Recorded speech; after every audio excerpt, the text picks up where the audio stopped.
Based on our attendance sheet, we have 47 non-PSA attendees in today's forum. Allow me to acknowledge our partners and friends who are joining us in this occasion. We are joined today by a representative from the provincial, municipal, and city planning offices. Let me just give a rundown of the LGUs who are here.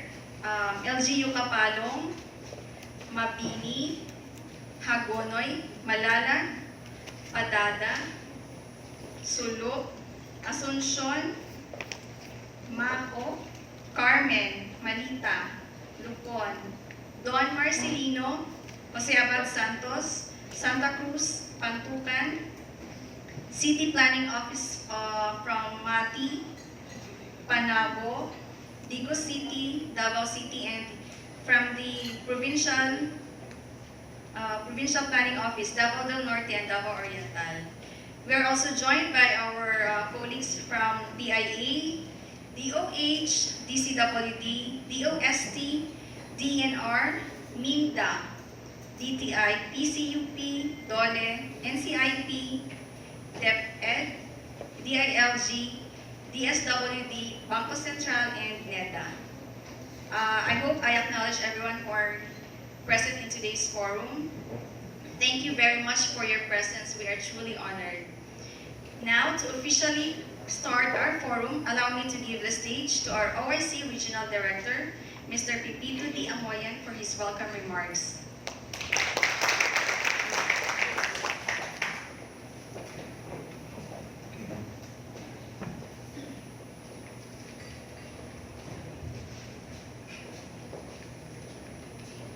Morning. So, to the Secretary of the Mindanao Development Authority, represented by his staff, Emmanuel B. Piñol, to the Regional Director of National Economic Development Authority, Maria Lourdes D. Lim, and to our Assistant National Statistician, Wilma A. Gillian, with her staff, Senior Supervising Specialist Susan Anis, wherein Wilma Igilin is the Assistant National Statistician of the Social Sector Statistics Service of Philippine Statistics Authority Central Office. Then, from the different division chiefs of the Regional Statistical Services Office Davao Region, Rosindo E. Mayaay of the Statistical Operation Coordination Division, and Imelda A. Agustin of the Civil Registration and Administrative Support Division, and likewise to the different chiefs statistical specialists of Davao Region, Abraham Enrico Igulay from Davao de Oro, Rogelio Telebria from Davao Oriental, Randolph Anthony Vigales of Davao del Sur, G.C. Imadolin of Davao Occidental, and Rufino B. Oranyo of Davao del Norte. And likewise, from the participants coming from the national line agencies at the regional level, our friends from the media, from other representatives from the different provincial planning offices of the local government units of Davao Region, participants from the academy, my co-employees in the PSA, ladies and gentlemen, good morning.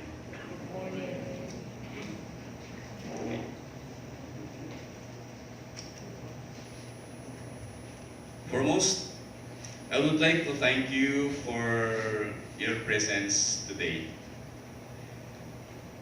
Your presence is only a manifestation that you are accepting our invitation, and likewise here the poverty statistics in Davao region, of which we welcome you to this activity. Would you agree with me that we are all stewards? Yes or no? Yes. Yes. We are all stewards, and stewardship become on different ways. it only depends on the applicability of our being stewards.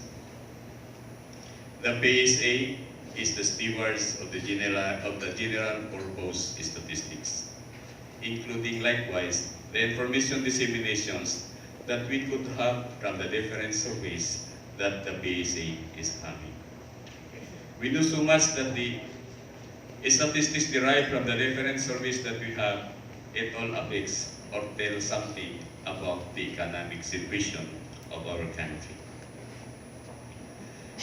So, your stewardship when it comes to the poverty starts when you will hear something and reference thereto, and likewise when it could affect the economic status or when it comes to the poverty in your respective local government units. We know so much that poverty statistics is a whole. It is an information for us to act, plan accordingly to the situation of our poverty statistics in our respective area of responsibility. So, it means that when it comes to poverty, it is not my call. It is not only the call of everybody who are here, but it is a call likewise to our developmental planners.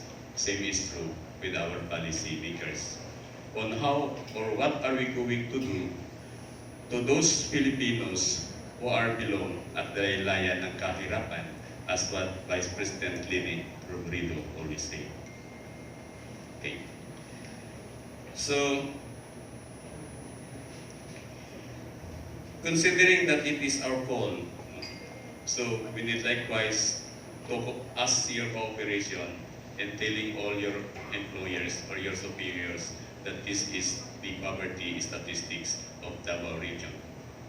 We know so much the statistics in Davao regions, it affects the economic status, the same is through the social standing of every Filipinos affected to that.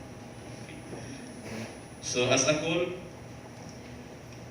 kailangan nating makisa, makibahagi, kahit sa anumang mabuting paraan sa pagpuksan ng kahirapan in sustaining development goal therein. Para sa inyong lahat, maraming salamat.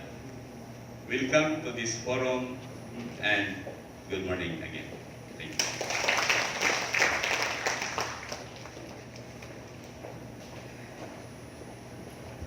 Thank you very much, Sir Pete. We are very honored today to be joined by our Assistant National Statistician from the Social Sector Statistics Service. Ladies and gentlemen, I give you Ms. Wilma A. Gillian for our opening message.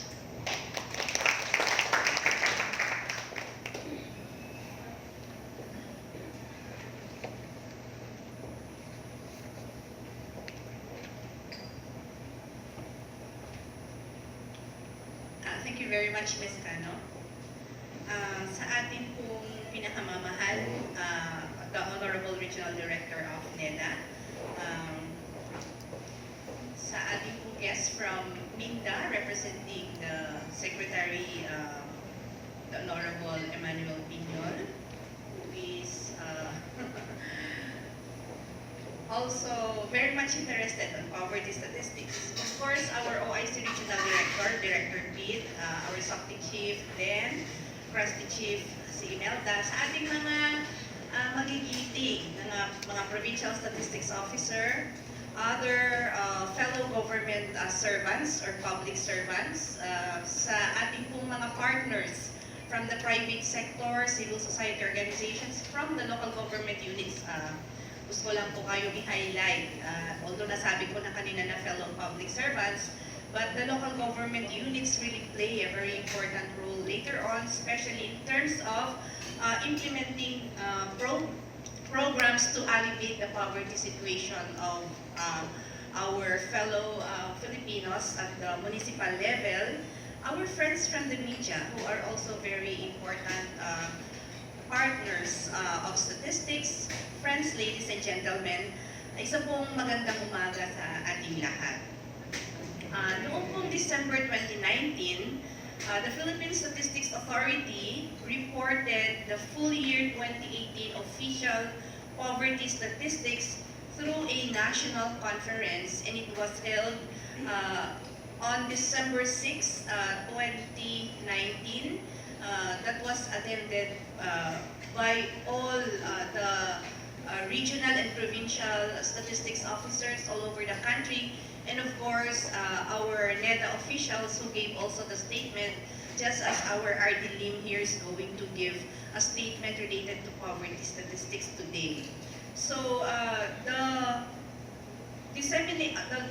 press con in December 6 actually served as a venue for disseminating the latest official poverty statistics, as well as for the very first time discussing the methodology of estimating poverty statistics.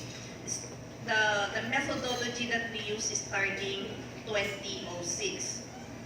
Today, we are having this regional dissemination forum, and this is the first time. Nais ko lang pong tumatak sa inyong mga isip at puso na this is the first time that PSA is conducting the Regional Dissemination Forum in recognition of the fact that local government units and of course other interested organizations should also have a good appreciation of the poverty statistics that we release. In relation to this, Regional Dissemination Fora will be conducted by the Philippine Statistics Authority until mid-February 2020. So for January, this is the last day, and there are around 4 regions simultaneously doing the regional dissemination, and the last one will be done in the BARM in February 18, 2020. So similar to the National Dissemination Forum in December last year, this activity aims to disseminate the official poverty statistics to the media, nangunguna po kayo sa listahan namin, and policymakers at the subnational level. It is hoped that this regional dissemination forum, the statistics that we release are understood and reach the target users so that appropriate policies and programs can be crafted and implemented. So statistics as basis of policy making and legislation. Sabi po ni Martin Luther King was an American Christian minister and activist who is the most visible spokesperson and leader of the civil rights movement from 1995 until his assassination in 1968. At age 35, he became the youngest man to have received the Nobel Peace Prize Award. And actually, he was a very good-hearted man. He turned over the prize money of $54,123 to the furtherance of the civil rights movements during his time. So, in his last book, before he was tragically assassinated, he wrote, "I am now convinced that the simplest approach will prove to be the most effective. The solution to poverty is to abolish it directly by a now widely discussed matter, the guaranteed income." And this was quoted by Amy Robinson. So you will see later on in the presentations that the basis for our poverty statistics actually is the income. And we have a lot of poverty alleviation measures, including the conditional cash transfers, the unconditional cash transfer from the DOH, which was also given by the DSWD, DOF I should say, from the DSWD, to augment, just to have a guaranteed income for those who have been listed as poorest among the Filipino people by the Department of Social Welfare and Development. So may I just see if we have the SWD representative here? Because they are really playing a very significant role in terms of the poverty alleviation programs of the governments. Meron po tayo, okay. So the full year 2018 poverty statistics is based on the preliminary 2018 Family Income and Expenditure Survey. We call it, in short, the FIES. So the FIES, for the very first time, had a sample size of 180,000, and this is 4 times larger than the sample size of the previous FIES. That is why we are able to come to you now and provide you the statistics at the provincial level and highly urbanized cities because of the very large sample size that we have in the FIES, which allows for the generation of estimates at the provincial level and highly urbanized cities. So we just would like to take this opportunity to thank the respondents in all the provinces, cities, and municipalities for graciously responding to the interviewers during the conduct of the FIES 2018. Maitanong ko lang po, meron po ba dito sa inyo na tanong tungkol sa FIES po namin in 2018? Mukhang wala po. Mga nagtanong lang from the PSA offices ang mga nandito. So, ano lang po namin na may we encourage you if ever you will be visited in future FIES, which will be in 2021, and other PSA surveys, the closest of which is the PAPSEN 2020 or the Census of Population and Housing 2020, which will be conducted in May of this year, yung ating pong field operation. So, pagpaunlakan nyo po, please be patient, please be gracious in sharing your time to answer to the interviewers who will be visiting ang inyo pong mga tahanan in May of this year. So these responses in the survey serve as inputs to our poverty statistics, that is from the FIES. And from the CPH later on, this is the most basic statistics that we have, which is the basis for so many plans and legislations. Una na po sa pagbibigay ng pundo ng IRA, ginagamit po yung CPH. And other uses of the CPH po natin, kaya pagpaunlakan nyo po yung pong mga interviewers natin when they come to you. So, ito pong mga responses are consolidated to serve as inputs to official statistics that aid our policymakers and program implementers. I hope that in today's activity, you will be enlightened on how the PSA generates the official poverty statistics. So we will be taking some time to discuss to you the official poverty statistics estimation methodology. And may we just request our media people, friends from the media, to disseminate them so that much wider user or public can be reached. May our local chief executives who are represented here, especially from the local government units and other government heads and leaders, come to appreciate and translate them into actual policy uses for the betterment of our countrymen and ultimately para po ma-achieve po natin yung ating pong ambisyon 2040. So maraming salamat at mabuhay po tayong lahat.